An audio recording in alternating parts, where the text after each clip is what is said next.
Boa tarde. Você vai assistir agora a gravação do comentário de rádio, feita ontem à noite. Comentário que foi divulgado por 200 emissoras na manhã desta terça-feira, dia 7 de outubro. Lembre-se de se inscrever se ainda não fez isso e ao final de deixar o gostei ou não gostei. Vamos então ao comentário.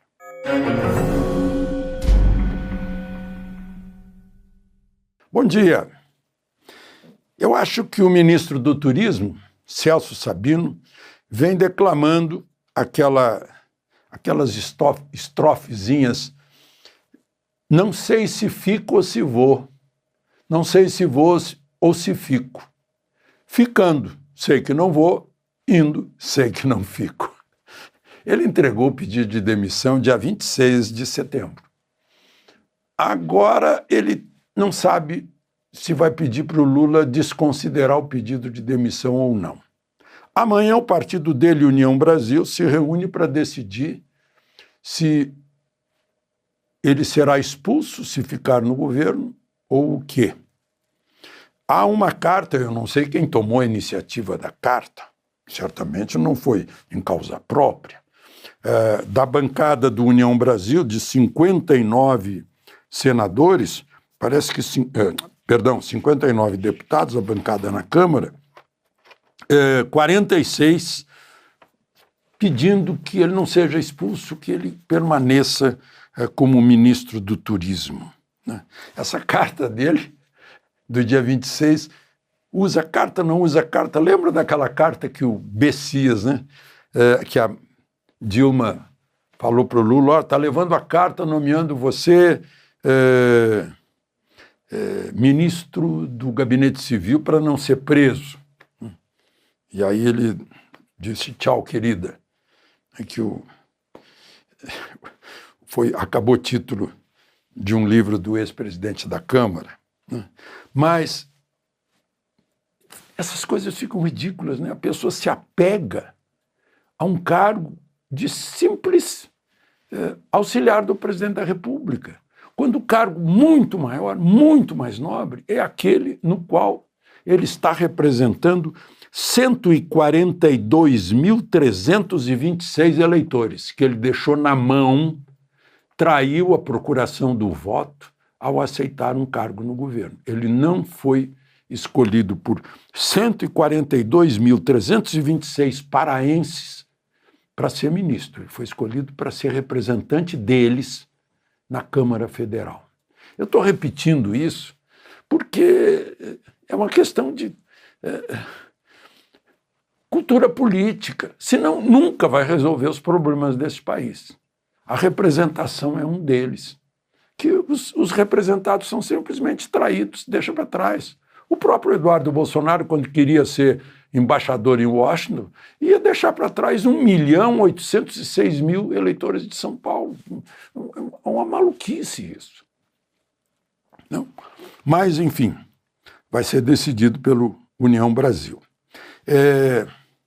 Vocês viram, né? Está confirmado que o Sérgio Moro é réu, né, de um crime de calúnia, praticado em 2022, ou seja, ele não tinha sido eleito ainda senador.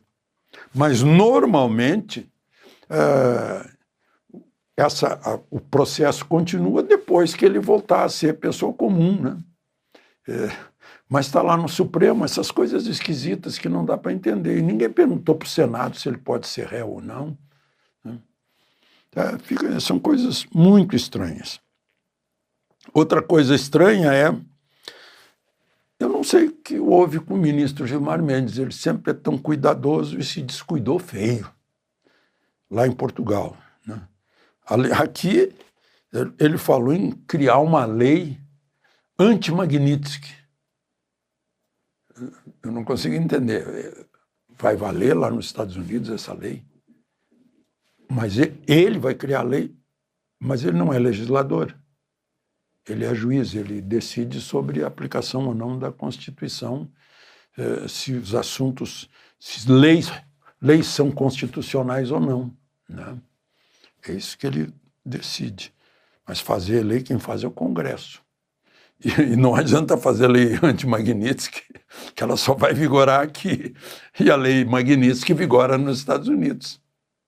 Simplesmente assim. A lei Magnitsky não vigora aqui. Não, vigora nos Estados Unidos.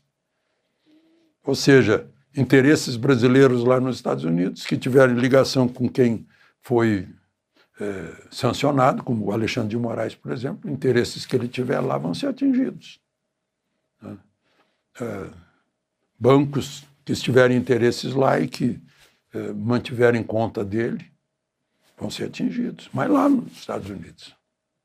Não vão mais operar por dólar, não vão poder fazer transferências. É isso. Mas não vigora aqui. Eu acho. Bom, e aí Portugal? Aí ele resolveu dar a lição para o governo português, dizendo que a legislação de imigração tem que ser mudada urgentemente, porque está caótica, desorganizada. Né? Puxa, será que ele está pedindo um persona non grata por parte... O Chega já se pronunciou, é a segunda força na Assembleia da República. Eu não entendi o descuido dele, porque ele tem interesses em Portugal. Devia estar muito cansado na hora que fez essa manifestação lá mais um evento lá em Portugal. E, bom, só para encerrar, né, eu falei outro dia para vocês que a justiça argentina está atualizando as propinas da Odebrecht numa obra lá ferroviária, Belgrano, para o governo Kirchner. E os americanos também estão desenterrando as provas. Peru, onde o governo brasileiro mandou um avião para resgatar uma condenada por receber dinheiro da Odebrecht, a ex-primeira-dama, e agora Estados Unidos. Eu acho que fica vexatório para o Brasil, né, ter anulado tudo isso. Boa tarde, você vai assistir agora a gravação do comentário de rádio, feita ontem à noite, e o comentário foi divulgado na manhã desta sexta-feira, 3 de outubro. Lembre-se de se inscrever se ainda não fez isso, e ao final de deixar o gostei ou não gostei. Vamos então ao comentário.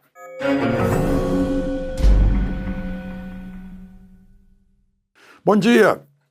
Eu vi agora no Instagram uma postagem do deputado, presidente da Comissão de Direitos Humanos do Parlamento Europeu, Antônio Tanger, dizendo que recebeu uma delegação brasileira com um relatório sobre os direitos humanos no Brasil, as liberdades, o avanço do Estado sobre a nação, e que está encaminhando isso para o Parlamento Europeu examinar.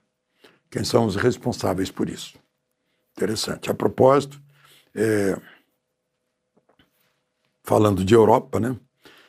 Eu fiquei curioso porque eu soube que o Eduardo Talhaferro está lá na região da Calábria, mas ele não pode percorrer a Calábria toda. Ele fez um compromisso com o governo italiano enquanto não decidir sobre o pedido de extradição dele, feito pelo ministro Alexandre de Moraes, né, que pediu prisão também, mas a justiça italiana não acatou. Ele teve, sim, né, ele deixou o passaporte, a identidade e um compromisso de não se ausentar da província onde ele mora. Eu fui ver a província qual é. Né? É a província de Catanzaro, que fica na Calábria. É na sola da bota. E aí eu descobri mais um lugarzinho da Itália que eu não conhecia. Né? Sensacional, Catanzaro. Tem um teatro maravilhoso, Teatro Politeama, 2 pontes maravilhosas, parece que saem de 2 montanhas, costa do Mediterrâneo, maravilha. Um lugar muito bonito, centro histórico, belíssimo. Acho que o Eduardo escolheu bem um lugar para ficar lá, refugiado político, né? Provavelmente é isso que vai acontecer. Bom, gente, vocês lembram, eu queria falar do Rio Grande do Sul e essa essa força de não esperar por governo. Aconteceu com a ponte lá do Rio das Antas, que foi derrubada, e as pessoas reconstruíram. Lá na ponte do Forqueta, também entre Lajeado e Arroio do Meio, que as empresas participaram, doando material, aço, enfim, tudo que podiam para construir logo a ponte.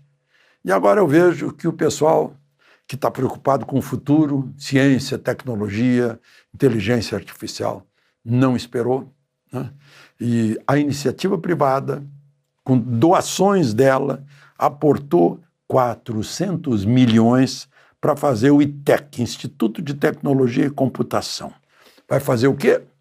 Filantropia, bolsas de estudo para jovens se formarem lá, morando internos, tem 20 hectares o terreno, a prefeitura de Gravataí dá a urbanização, faz tudo, infraestrutura, água, luz, etc., né? E eles já faziam isso em relação à PUC, com bolsas lá para a formação de gente nessa área, né? Qual é a exigência para receber a bolsa? Óbvio. É baixa renda, não é a cor da pele. É baixa renda. Justiça, né? Bom, você sabia que tinha uma deputada brasileira do Ceará, representante do povo do Ceará, deputada federal. Estava na flotilha da Greta, indo lá supostamente para levar auxílio humanitário para a faixa de Gaza, para favorecer o Hamas, né? Gente, só não tem paz lá por causa do Hamas, que obedece ao Irã. O Hamas e o Irã e o Hezbollah querem a extinção de Israel.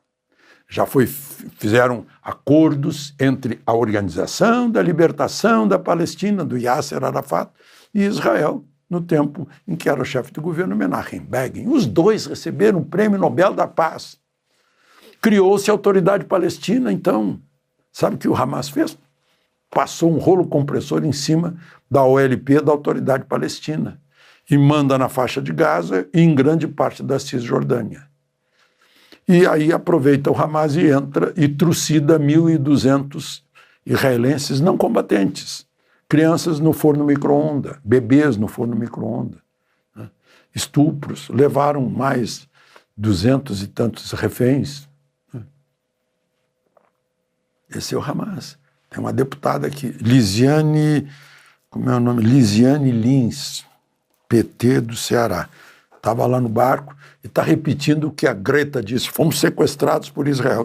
Israel fez uma barreira naval, né, para evitar que o Hamas recebesse armas, munição, né, foguetes, né, que atira contra Israel de hospitais, de mesquitas, de cemitérios, né, onde estão os foguetes. Ajuda humanitária, sabe quem dá? Israel. Eletricidade, água, sempre.